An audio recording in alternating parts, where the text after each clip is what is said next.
Hey guys, it's Ryan here with HobbiesofaMan once again, and today we're doing another manga first impressions review. Today we're looking at Tenkaichi, the Decisive Battle, at least that's what it says there in Spanish here. And this is by Yusuke Nakamura, who is a creator I've heard of before, but I don't remember what I've heard them from. It might have been something related to series like this, but I can't remember. And the artist here is Kyotaro Azuma, who I've never heard of before, but he does a great job, so I hope to see him again in other series at some point.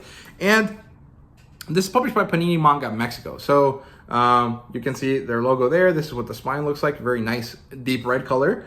And there's currently 8 of these out in Mexico right now. There are none available here in the States. But I'm sure that this will eventually make its way to the United States because it is really cool. So given the fact that it's Mexican and it's by Panini, you get a few kind of interesting things that you don't really get to see here in the States all that much, which is that it comes with a bookmark that has an image based on the cover. And you also get a dust jacket. So here's what the outside of the dust jacket looks like. Here's what the inside looks like. The flaps are nice. So these weapons are the weapons of the characters that fight in a given volume. So this is Honda Takatsu's or Tadakatsu's spear. He represents Yasu, who is, if you watch Shogun is pretty similar in premise to this, right? Like the historical premise, right? Yasu is the guy that is played by the really famous Japanese guy in Shogun. I can't remember his name right now. I'll put a picture up of him right now so you guys can see what I'm talking about. And there's other characters that show up in that series in Shogun that also show up here in the original historical versions, right? And then this is the weapons of Musashi Miyamoto, who is Japan's basically greatest swordsman. He is the character that is portrayed in Vagabond, the Takehiko Inoue series, right? So yeah, and then the inside looks like this. It's just a sketch version of the cover, and the back looks like this. It's just a logo with the number of the volume on it, right? And broadly speaking, pretty good stuff here. So I did have a bit of a printing issue with this story, which is a bit of a shame. Panini Manga usually doesn't have these sorts of issues, but they did for whatever reason. So I only got the first 30 pages of the first chapter, and then they repeated over themselves. And then I had the last kind of 10 pages of that, right? So I had to actually go online to read this first chapter, and then everything else was fine. So that is a bit of a shame, but it wasn't really all that difficult because it's pretty easy to find scans of this online if you really want to. I don't recommend you do. I prefer that people buy the books before they read them. But since I wanted to read this properly and I have 5 other volumes of it, I didn't feel too bad about it myself. So yeah, the demographic for this is seinen, I'm pretty sure. Although don't quote me on that completely. This is a seinen-sized book, and it is 16+, so I would assume that it is seinen, but I can't be too sure because I don't remember checking, and I didn't write it down. So if you know if it's shonen, let me know down in the comments. And the genres for this are martial arts and historical fiction. And I guess there's kind of a death battle or death game element to it as well. But I don't remember if that's really a genre of itself or not, right? I guess it is because, things like the one that's like the Hunger Games, that's Japanese. I can't remember, whatever. But yeah, I guess it is because there's stuff like that in Alice in Borderland and stuff like that. So I guess it is also a death game, and that is a genre that you can kind of mention. And it does not have an adaptation yet, although I'm sure it will eventually get one because this seems like right up the alley for adaptation. It showcases Japanese historical figures. It's a very exciting action-oriented series that should be pretty easy to kind of adapt, since you don't really have to create a lot of background and stuff. You can focus mostly on the action stuff. But at the same time, maybe they want to minimize the amount of effort taken, so they might end up doing something like they did for Record of Ragnarok, and that might actually hurt it more than help it. So, who knows what's going to happen here. But I would assume that it will eventually get an adaptation because it's really awesome and really interesting, right? And so that's all of the basic book facts of this. In general, the book is pretty simple. The premise is that Oda Nobunaga, who is Japan's unifier, and also this kind of like great, almost demonic, evil figure in Japanese history, is soon to die. He is old and weak now, and he still yearns for blood. He was this kind of bloodthirsty, crazy person that had this like Genghis Khan-esque desire to conquer. And he did. He managed to conquer all of Japan. I think he couldn't expand beyond Japan's borders, and he was happy with that because I think they did go into Korea at some point. during his reign, but it didn't work out because the Koreans managed to fight them off or something.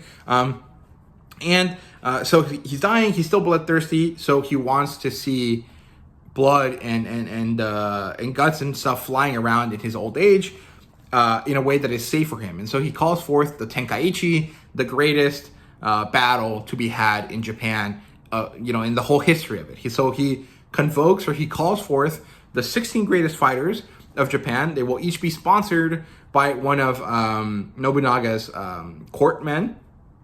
And depending on which one of them wins, depends who's going to be in charge of the country afterwards, right? So this is a tournament to decide who will take over Japan after Oda Nobunaga dies. And that's really, really exciting. It's a great premise, very easily understood. And so we follow the gathering of these 16 men, and then we follow as the first battle commences. And the first battle is Honda Tadakatsu versus Miyamoto Musashi.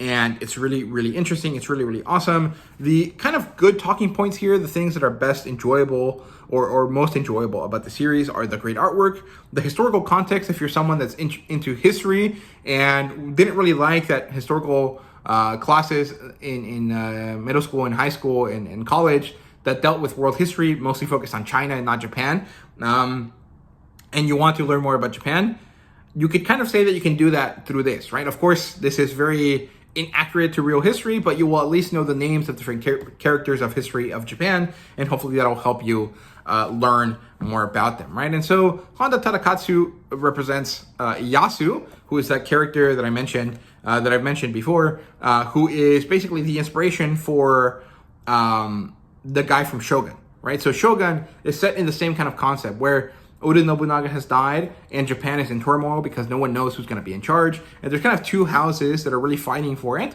And then arrive the English, or specifically William Adams arrives, and he kind of changes the way that the world is going to kind of go work, because he brings with him firearms and cannons and things that will change the trajectory of the war for Japan's leadership, right? And that's what Shogun is about. And so the characters there are William Adams and Yasu, right? Those are the two main characters that we follow as our heroes, right? And in this story, we also see these characters. So Yasu is the leader, or the character represented by Honda Tadakatsu, who is this great Japanese general. And we see that William Adams and Yusuke, the Black Samurai, will also participate in this tournament, but they are not set to fight until much later. And so Musashi Miyamoto is in charge of representing this guy called Chosokabe Motochika, who I think is the guy that is played by this actor right here in Shogun. And this actor is very well known for like his appearances in the American Godzilla movies, right? So you kind of will see a lot of things that are very reminiscent of other stuff that you've seen before that deals with Japanese history and Japanese media through this series. And I think it's really cool and very interesting, and that's why I found myself interested in this. But the vast majority of you will probably find yourself interested in the series because you like battle manga, like Record of Ragnarok, like War of the Greedy Witches, like Baki and Kengan Ashura. And that's what this offers. And now I guess I'll show you some of the artwork here, just so you guys can see what it looks like, right? So here's when Oda Nobunaga arrives to court. Here's what it looks like. Here's when he calls the Tenkaichi. Not very interesting art-wise there, but good enough. And this is Honda Tadakatsu, before he shapes up and becomes fit again for battle. And of course, we have Musashi Miyamoto right there. And let's see if I can show you some of the battle action here and there. So let's see. Look at this. This is so cool.